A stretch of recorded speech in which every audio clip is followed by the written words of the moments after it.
Hey everybody, welcome back to Love Your Channel, where we talk to YouTubers and get tips and advice on starting and growing your own YouTube channel. Today I'm joined by Ryan and Raul. They're the team behind Simple Self-Defense. Guys, thanks for joining us. Thank you. Very happy to be here, John. Thank you. Okay, so first question. Let's say you meet somebody, they learn you have a YouTube channel, they ask you what it's all about because they've never seen it. How do you answer? Do you want to take this or shall I? You. Okay. So we are Simple Self-Defense, and we provide simple, no-nonsense self-defense and personal safety information and tutorials for everyday people. We are the self-defense channel largely for non-martial arts people. Raul and I have got a massive background in personal safety and martial arts and self-defense, which we'll talk about a bit later.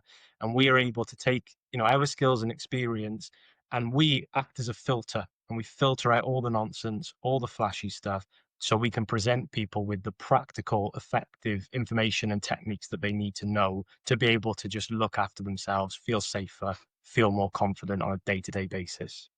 If I can add, sorry. Of course, go. No problem. Yeah, if I can add something very quickly, Ryan said for everyday people, that's the key message that we want to send. Most of the martial arts self-defense instructors are incredible, are probably better than us, but most of them are very big, strong, younger than me guys, and they can do things that most of the population cannot. So we try also to adapt the self-protection, the self-defense, the martial arts, even the combat sports to normal people. I'm gonna be 45 next month. My wife is 46. I'm 72 kilos. My wife is 50. We are not strong. You know what I mean? And still, I want to defend myself. That's why I want Raul, I've seen the videos. I'm not going to mess with you. Don't worry about it. You are in no danger from me. I assure you. I assure you. Well, go ahead and, you said you want to say something about yourself. Before we dive into the channel a little bit more, go ahead and give us something about your background and how you got into the world of self-defense. Absolutely. So I have always worked in a line of work that makes me a target for assault and even to be killed because of the work that I do and what I represent. So my background is counterterrorism. It always has been. My whole professional career has been in Okay, I was going to say, wait a second, Ryan. Wait a second. I was going to say, you can't drop something like that and just expect me to let that go. Come on.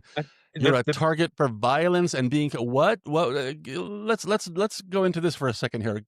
Flesh this out a little bit for us. Absolutely. So I spent my whole professional career working in counterterrorism, and particularly the public-facing side of counterterrorism. So what you'll never see is the intelligence gatherers, the spies, essentially the super interesting side of counterterrorism that you see on TV.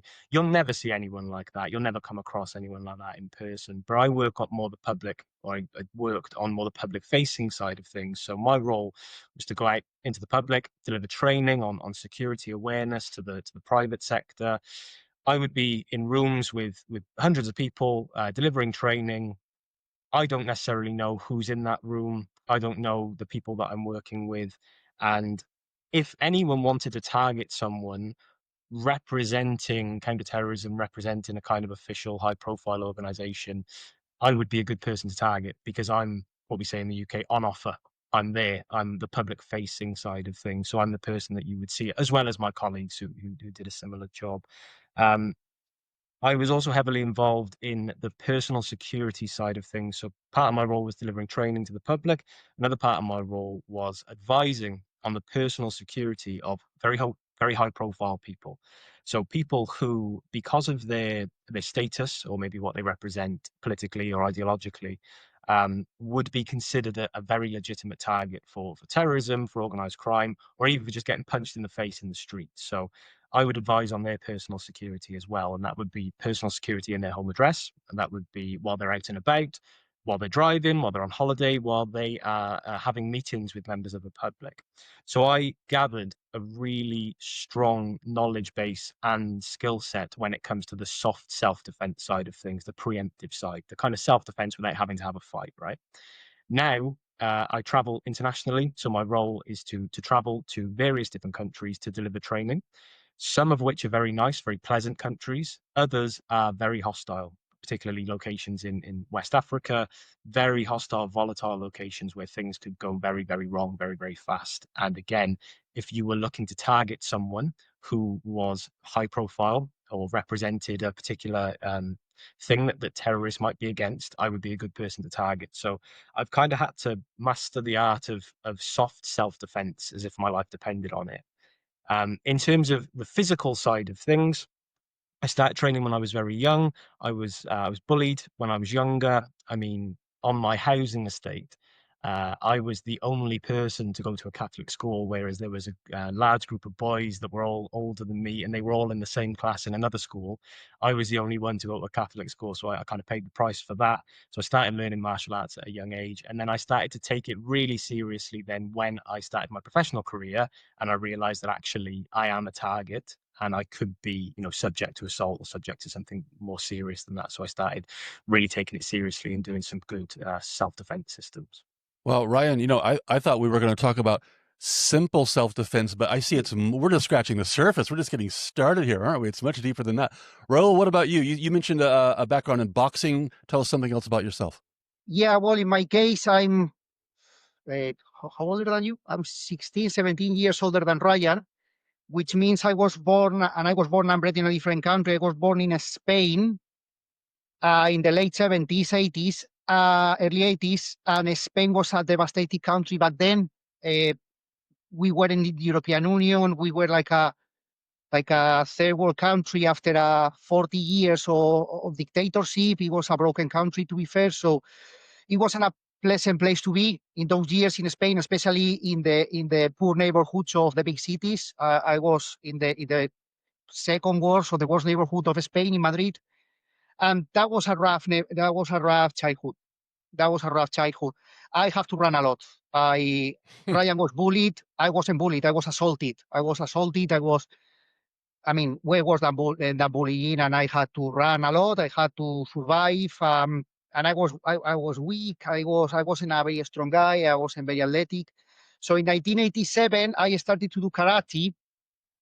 In Spain, it was after Karate Kid, the movies. It was a boom, and especially kids like me, more weak, let's gonna call it weak, vulnerable people. We started doing karate. So I started in 1987. And then I fell in love with the martial arts, with the combat sports, with the sports in general, and I never stopped. So since 1987, and we're in 2025 to the mats. I never stopped, not even in the pandemic. I online on my own, I keep on training. From karate, I moved to full contact karate, which is a very, very famous sport in Spain, full contact karate. From there, I moved on to kickboxing, onto Muay Thai, and then what it was called by that time, Vale Tudo, that in Portuguese, Spanish Portuguese means everything goes. No holds barred. Right now it's called mixed martial arts, MMA, but back in my times, it was nasty. It was basically pretty much everything goes in that time. So I started to train that, and then I ended up doing self-defense, Krav Maga, especially with people from Israel, with people from Spain, from other countries, Filipino martial arts. I mean, I think you cannot name a martial art that I didn't try, and then I ended up in boxing. Why? Because boxing was the thing that saved me. Doing sparring, competing, doing whatever. Boxing was my best, strongest skill. And then I remember people telling me, you should do boxing. You should do more boxing, because in the end you have people trying to grapple you, people with elbows, people kicking you, and you just fight with doing boxing. And then I start putting more effort in boxing, and I start coaching boxing in 2006, 2007. And up until now, I've been a professional coach for 4 years. And after, with Krav Maga, specifically self-defense Krav Maga, I started training in 2011. But I got my black belt in Krav Maga in 2023 by the official Spanish Federation of Martial Arts and Self-Defense. So in Spain, we have every sport: football, basketball, athletics, martial arts as well. We have an official federation, and I got the black belt with them, which is like a college degree in the UK equivalent. That's my main background. And to finish with, my Krav Maga organization back in Spain, they train the police in Spain, the paramilitary police, and the police, the regular police. And then, for instance, I've been invited to go to Poland to the NATO. There is a NATO camp in there, a training ground, and the paramilitary, which is called the Civil Guard, Guardia Civil, the Civil Guard. I'm going with them now to do some tactical training with them 1 week to Poland. I think I'm not up to the task, but anyway, basically, I try to summarize, 30 odd years of my life.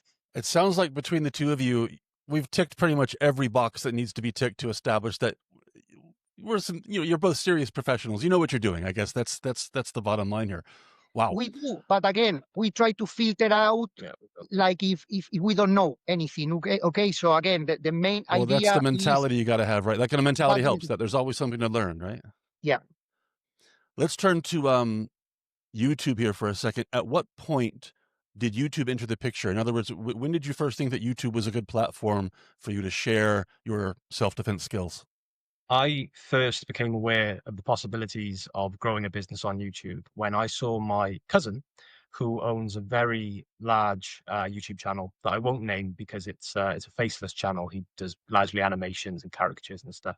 He probably wouldn't have a problem with me naming it, but I didn't ask him, so I won't name it. But anyway, he owns a channel, and I first became aware of the possibilities when I saw my cousin quit his job at 44 years old, buy a £2 million house and a Range Rover and a Bentley GT.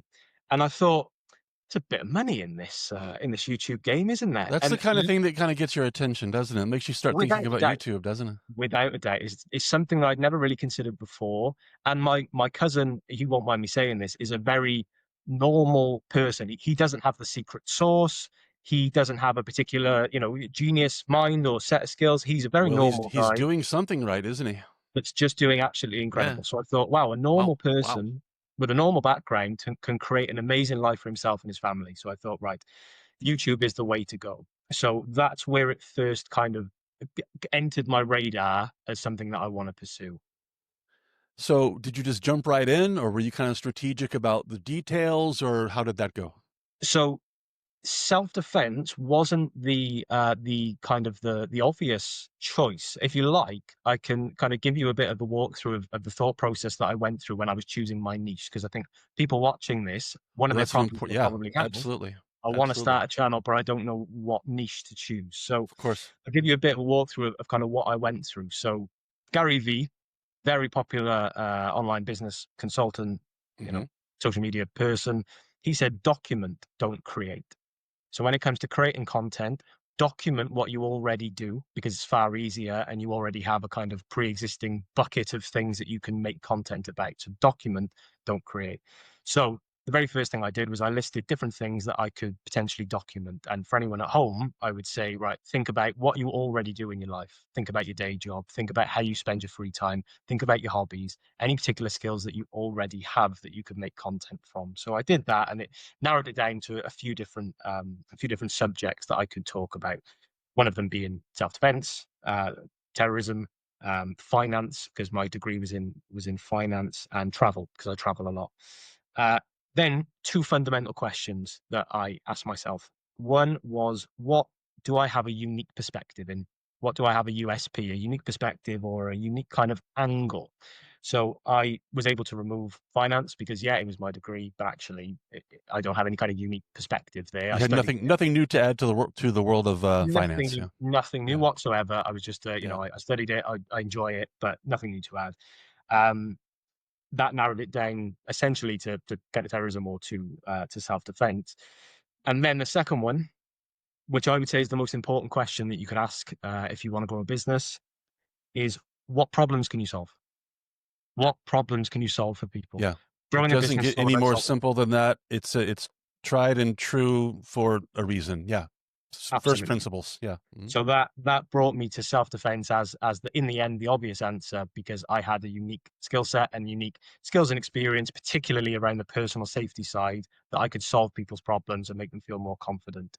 So that's how self-defense was chosen. This then had a massive added benefit in the form of the guy sitting next to me. So what I decided then was, actually, my best friend in life has an incredible wealth of experience when it comes to self-defense, and this is something that I could make into a joint venture. So I think having an extra person with you is really important. It's like if you go to the gym, you go to the gym on your own, you might sit there on your phone, you might not do your full Max on the bench, you might not fully get into it. But if you go with your mate, you're going to get there on time. You're going to put the work in. It gives you a sense of accountability. Yeah. And I found that that was really important. And one of the reasons why I asked Raul to join me was for that sense of accountability, and also for the absolute wealth of knowledge and experience that he could add for our viewers and our audience. Two heads are better than one. And I have to point out, practical thing, it's really hard to have demonstration videos just by yourself there. So just having not just another person for those, but someone who brings that expertise to the table is just, seems like a no-brainer. Seems like you were super deliberate about, almost pursuing like a formula approach to, what am I good at? What can you bring value? How can you bring value? And so, this was no accident that you landed where you landed. No, it was no accident at all. And these weren't, I talk about these questions, these aren't things I made up myself. My thought process was taken from doing plenty of research. Everything that the way that I approached this was based on research from other YouTube channels. I follow people like Ed Lawrence. I follow people like James Smith, my cousin as well, who was a great mentor. So, it was following them that kind of helped guide me in the direction which ended up with simple self-defense. Raul, did you want to add something? Yeah, well, in my case, I want to add something which is a different perspective, in addition to what he said. As I said, I'm way older than Ryan. And to me, YouTube, I remember the world without YouTube. And I remember that YouTube, to me, has been up until very recently just a way to send videos to other people. So I remember the world without phones, let alone without the smartphones. So I remember in the early 2000s when YouTube I was there too, Raul. I saw it with my own eyes. I know exactly what you mean. Yeah. YouTube for me was a way of sharing a video with someone, nothing else. And the other way around, to watch interesting things that it was very difficult to send by WhatsApp or by email, And when Ryan, in a different way, in addition, with Ryan, I think it was in 2016, 2017, I told Ryan I would love you and I to have a self-defense project together, self-defense project. Okay. In those years, I told Ryan we should have our own self-defense system. With your experience, with my experience, we should have our own syllabus, our own self-defense system. That was my original idea, just for fun, just as a pet project. But then Ryan started to live abroad. He started traveling. Then the pandemic came, and then I put that in a drawer. But then Ryan came back with the idea of the YouTube channel, and it was, to start with, it was a solo thing from Ryan. I compare this, a massive leap, obviously, but you know Dave Grohl and the Foo Fighters, the band, the music band, how Dave Grohl had the idea of the Foo Fighters as a solo project. He was the Foo Fighters, and then having a conversation with, I think it was Julian Mendel and Pat Smear, two of his friends from other bands, he said, "Oh, I have this idea," and then the guy said, "That's actually cool, mate. Oh, maybe we can help you." And then he said, "Well, of course you can help me. Actually, we can do this together." So it's something like that. So me and Ryan were in the pub, he told me about the YouTube idea, and then a second day, and then I thought, okay, that could be fun. That could be fun, and we can put things together. Yeah, mate, I will help you. I said, okay, I will help you to start. And then we realized from the very first video, we said, no, mate, let's gonna do this together. Let's gonna do this together, and here we are. So thanks to this guy, and me being there, here we are.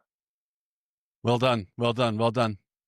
Okay, this is the part where I'm going to tell you guys 3 things that I love about your channel, okay? And I'm going to go through my short list here, and I'll stop after each one to get your feedback. And while I'm going through my list, you can just relax and enjoy listening to how great your channel is, okay?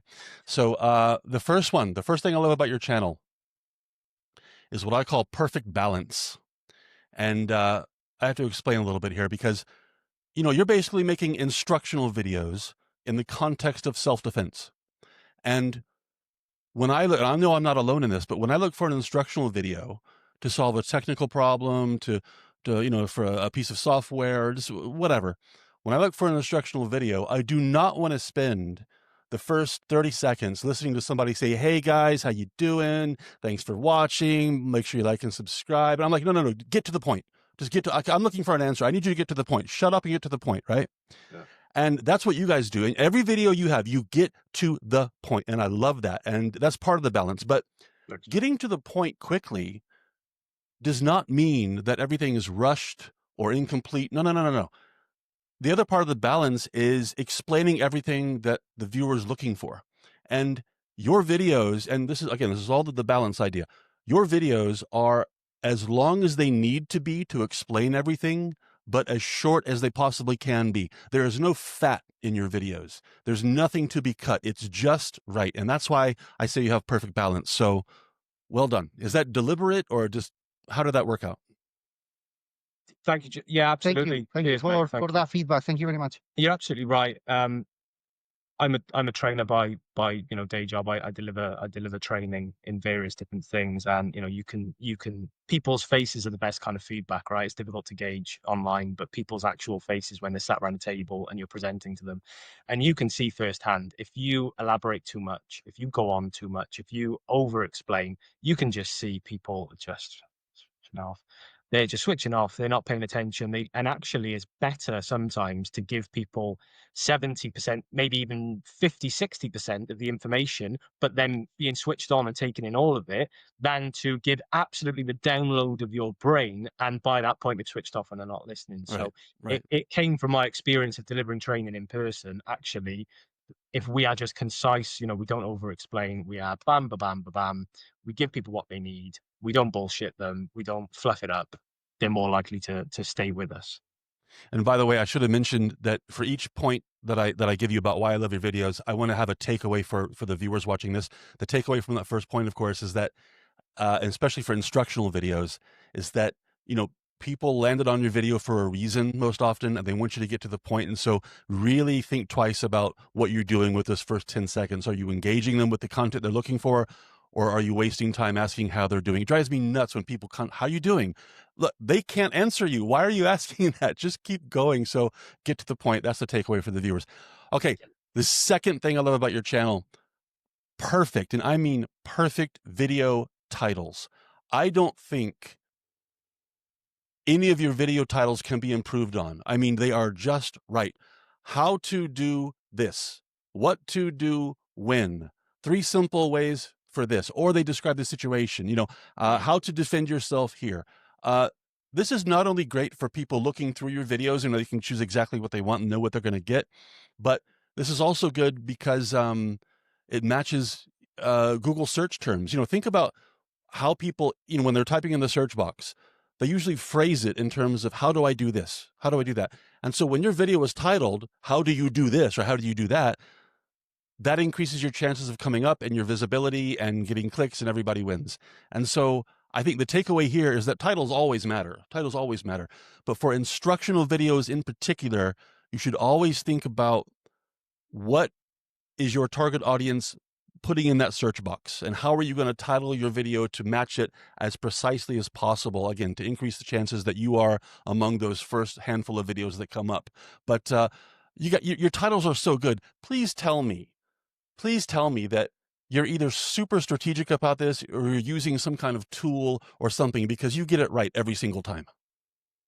Thank you, John. No, we don't use any tools. What I do is I look at very well my strategy is to look at very well performing videos. That could be in our niche, or it could just be in general. You don't have to actually stick to your niche. If you can see an outlier on another channel, even if it's not relevant to your niche, if you can see an outlier, a high performing video, and you think, well, that's clearly working, you can beg, borrow, and steal. So my kind of thing on copying is as long as you're not stealing the content, you're not stealing the ideas. Go with what works. Go with what works. Absolutely. So, and by the way, sorry, because I was going to say, I looked through all your videos, every single one. I was looking at it. How can I change it? How can I make it better? I couldn't think of anyone. Oh, and by the way, just as an aside to that aside, you recently uploaded your 100th video. I don't know if you know this. You recently hit 100. It was your most recent short. So congratulations on a nice milestone. Thank you, mate. Thank you. Thank you. Yeah, there's 2 key things with that. So the one is see what's working, and it doesn't have to be in your niche, even if it's in another niche. See what's working, see what's performing, and take influence from that. The second is what problem are you solving? It goes back to what I said earlier. What problem are you solving? Think about the problems that your audience have, and does that title encapsulate the problem that is going to be solved in this video? Time is a finite resource, and people are not going to give you that time unless they feel like they are going to solve the problem and you have the answers. And if you can encapsulate that in the title and also the thumbnail, then it's more likely people are going to give you their time. let Exactly. me please, Oh, sorry, let Raul. Go me, ahead. let me add something because Of we course. need to price Ryan here because I hate the acronym, but ADHD or ADD, like the Uh-huh. American says, diagnosed by the psychiatrist. Therefore, one of the problems I have is I cannot summarize. So if the videos were up to me, they would be like a PhD. Yeah. They would be like a movie, like a 2 hours movie, and the title would be those titles in the PhD. Yeah. You know what I mean? So Ryan has to fight me off constantly in every video, and then he freak me off, I'm gonna say, with the title because I want to put a ring bomb and super, and he said no, that's it. And I said, why? Raul, How? let me just say, Raul, the last thing I want to do is get in the middle of a fight between you two. Trust me, that's the last place I want to be. No, But in this I can. particular thing, let me just say that I think you're in good hands just turning it over to Ryan, because if he's in charge of all this, he's doing a super, super job. So He's my 2 cents. He is because I gave him amazing raw material, but that raw material and then he is too, yeah, the raw material is good. My material is good. But then he has a massive job of okay, I need to pick up. You know what I mean? So Well, he does a great job of that. One more thing, by the way, staying on the subject of titles before I move to my third thing that I love about your channel. I just want to say quickly that Fight Until You're 90 with These Walking Cane Skills might be the best title on all of YouTube. I think that's my nomination. Best title ever. Fight Until You're 90 with These Walking Cane Skills. Are you kidding me? That's fantastic. Okay, let's move on to my sorry, grandfather. Yeah? By the way, that's my grandfather. My late grandfather, he was swinging a stick in Spain until he was 94. My grandfather. So is he the inspiration behind that title or what? In my case, it was because my grandfather, he was really swinging the stick against me and my cousins until he was 94. Best title on all of YouTube. I'm serious. The third thing I love about your channel is your credibility and expertise. This one's pretty straightforward. So it takes like 30 seconds of watching one of your videos to understand that both of you are knowledgeable, experienced, very capable pros. It's pretty obvious. And part of that impression, not just what you're demonstrating and you know how you're explaining it, but part of that impression comes from how you conduct yourselves and your presentation style. And this is really important given the nature of your videos, self-defense and whatnot. I notice that you take great care to come across as very serious, and to stress that what you're talking about is very serious. You know, violence and confrontations. This is not a joking matter, and that helps you to come across as very professional and establish your credibility. And I mention this, and this stands out to me because a self-defense channel is not the place for some jokey personality or some over-the-top presentation that relies on flash. And when I'm watching you guys, I feel like I'm getting a very similar experience to what I would get if I were with you in person, except you're not, throwing me down and twisting my arm and whatnot. You expect different presentation styles and different kinds of videos and content. There's one style you expect from a financial consultant, another style you expect from a stand-up comedian, and I think your presentation style is just right for self-defense videos here. So, yeah, again, well done. Cheers, John. Thank you. Thank you. Because, for instance, in my case, well, in both cases, but in my case, I saw terrible things in the street, with football hooliganism, in schoolyards, in combat sport. I saw terrible things, life-changing situations, and I lost a lot of fights. And I learned it a lot, even more from the defeats than from the victories.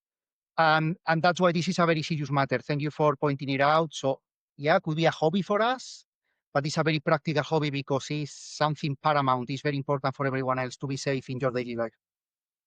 Once again, I realized I forgot to include the takeaway for viewers before I turned it over to you. So let me rewind again. The takeaway, of course, for anybody, starting a channel, growing a channel, the takeaway is that your on-screen persona helps to set the tone for everything. And if it's not aligned with the content, it's kind of confusing for viewers.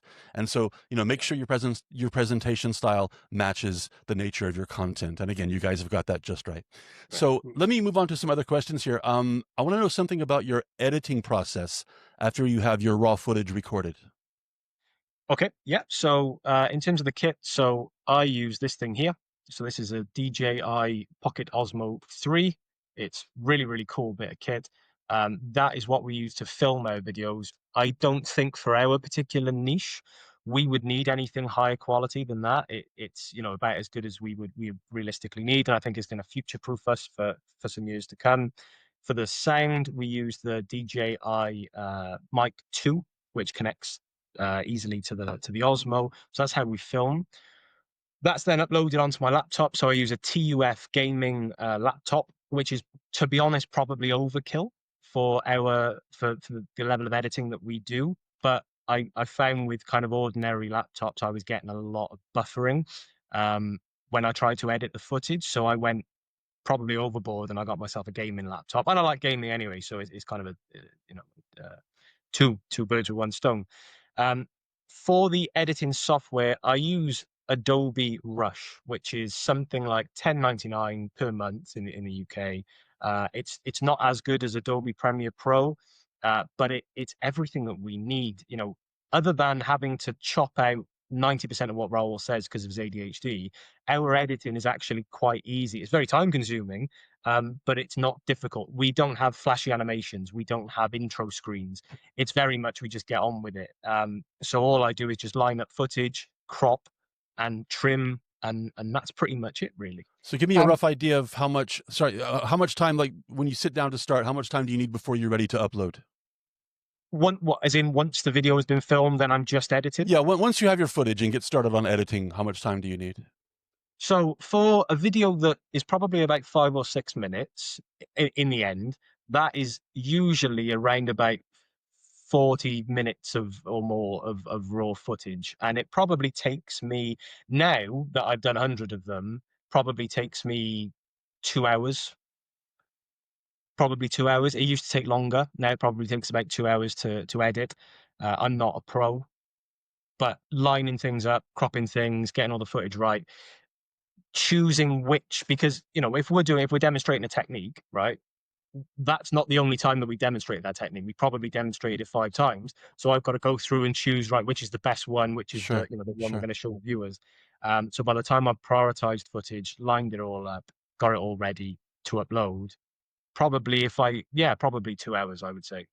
So that's why this is very important. That's why Ryan is the front man and I am the bass guitar or the drummer. Because the amount of time he puts, because he has 2 hours, but listen, sometimes he's like in the morning, Saturday morning, what do you do, mate? I'm starting to editing the video, okay? And then 10 hours later, I'm in the pub with a pint. Are you coming to the pub? No, mate, I'm still editing the video. You know what I mean? So now it's 2 hours, but in the past it used to be a whole day.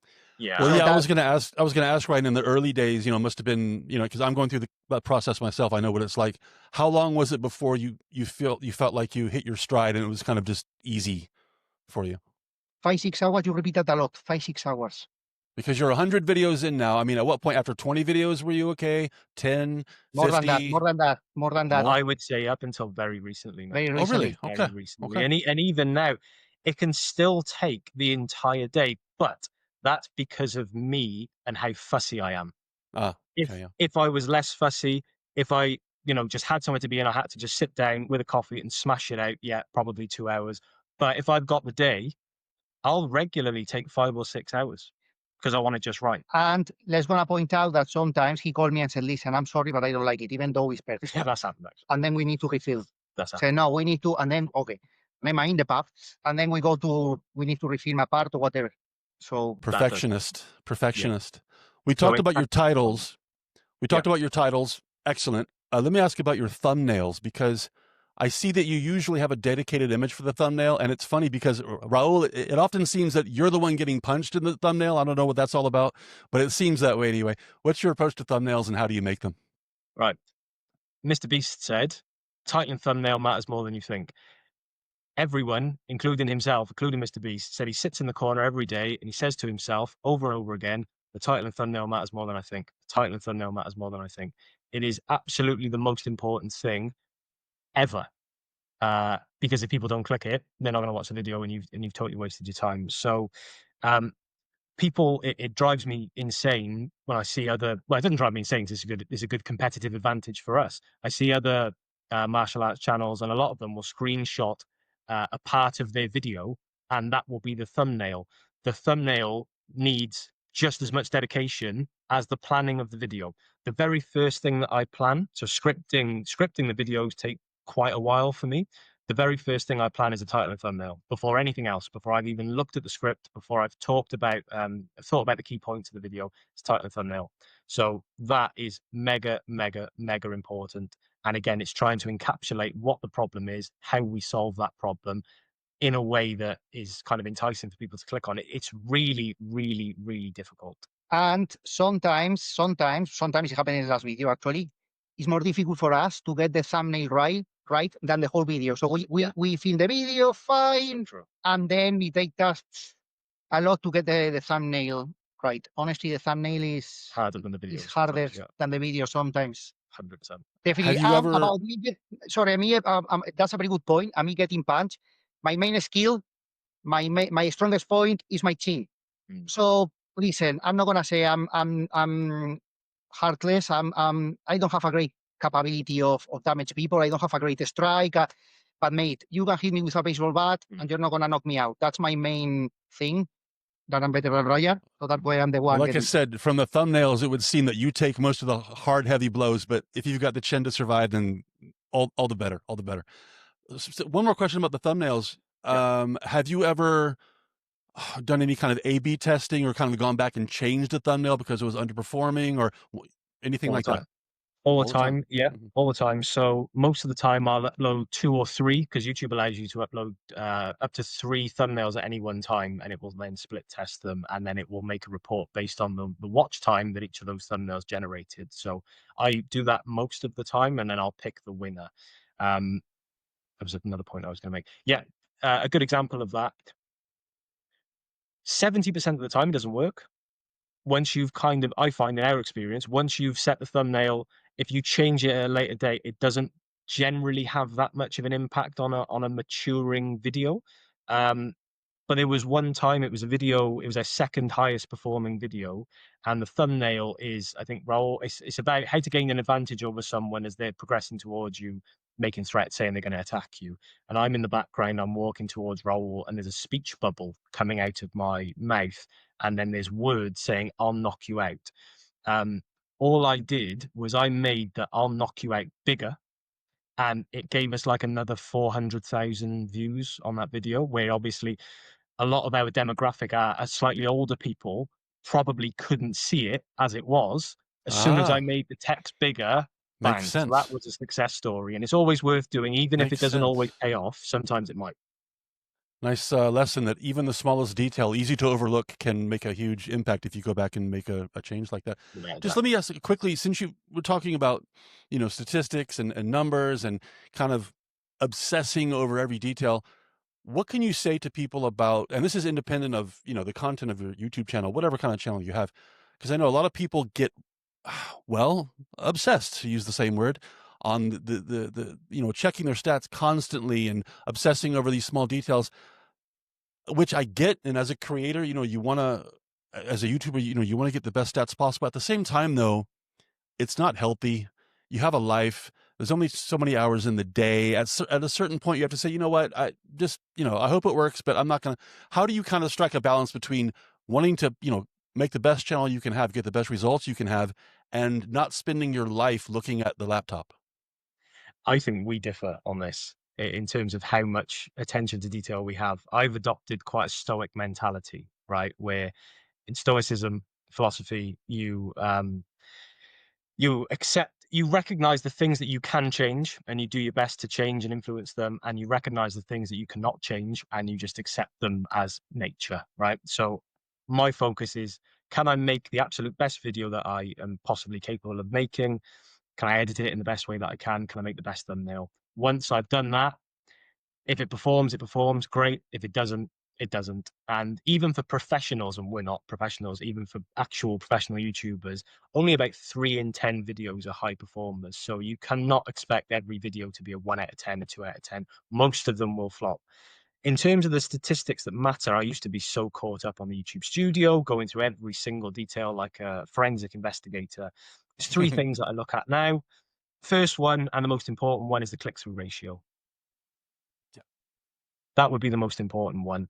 The second one is the retention. And the third one is the number of returning viewers. So I consider that way more important than the number of viewers themselves. What are the number of returning viewers actually coming back to the channel? Because that is a good sign that you're starting to build a community.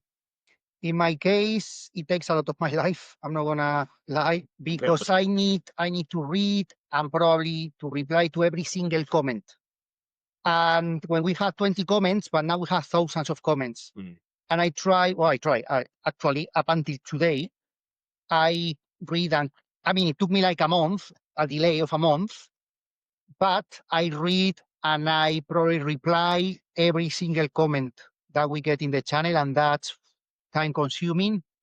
In my case, I love geography. So one of the stats that I look at is where the people watching our channels are. I love geography. I love society. I study social work in the university, sociology, politics, and social work. And I love to On know. that topic, Raul, since you mentioned it, what can you tell us about geographically where most of your audience is?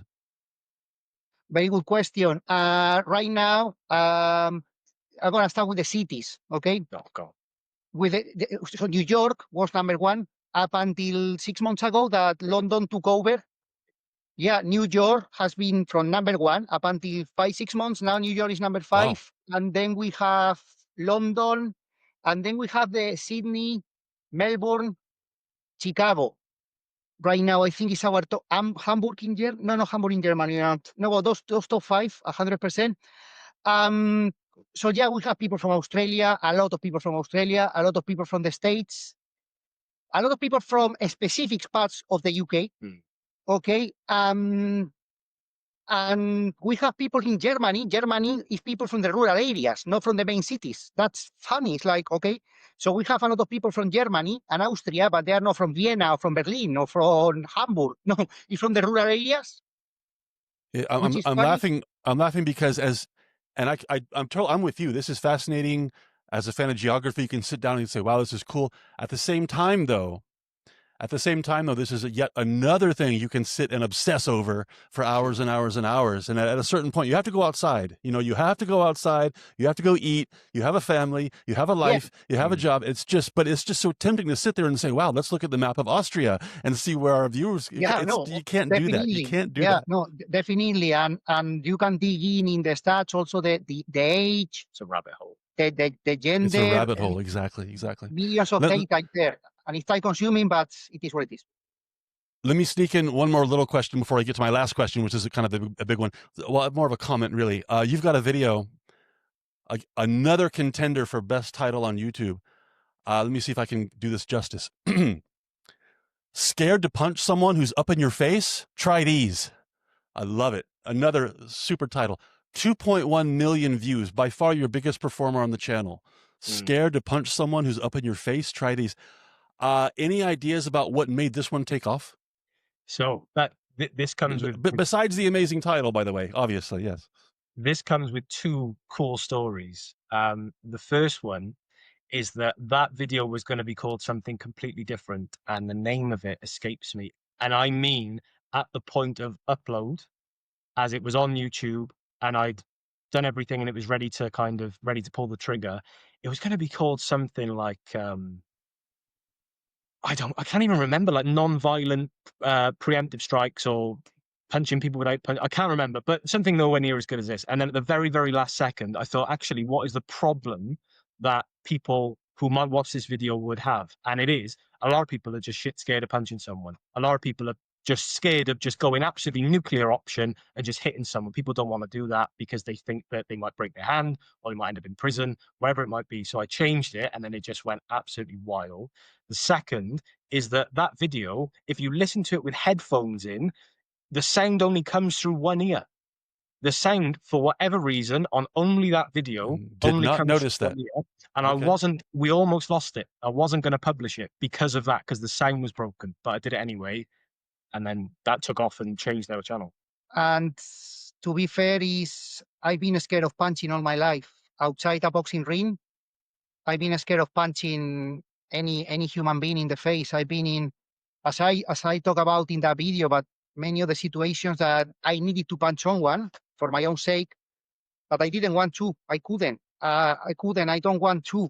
And then doing other things to defend myself than punching.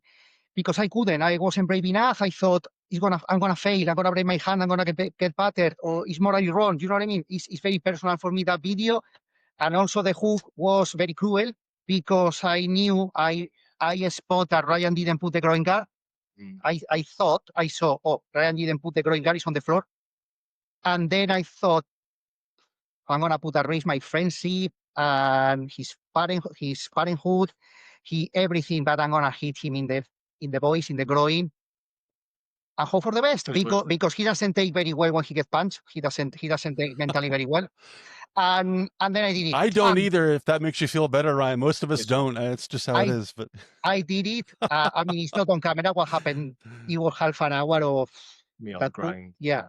But I knew that was going to be a very good hook. Well, Raul, thanks to you, and Ryan, thanks to your sacrifice. More than 2 million people feel more comfortable punching somebody in the face now. So you've helped 2 million people. So that's a good thing.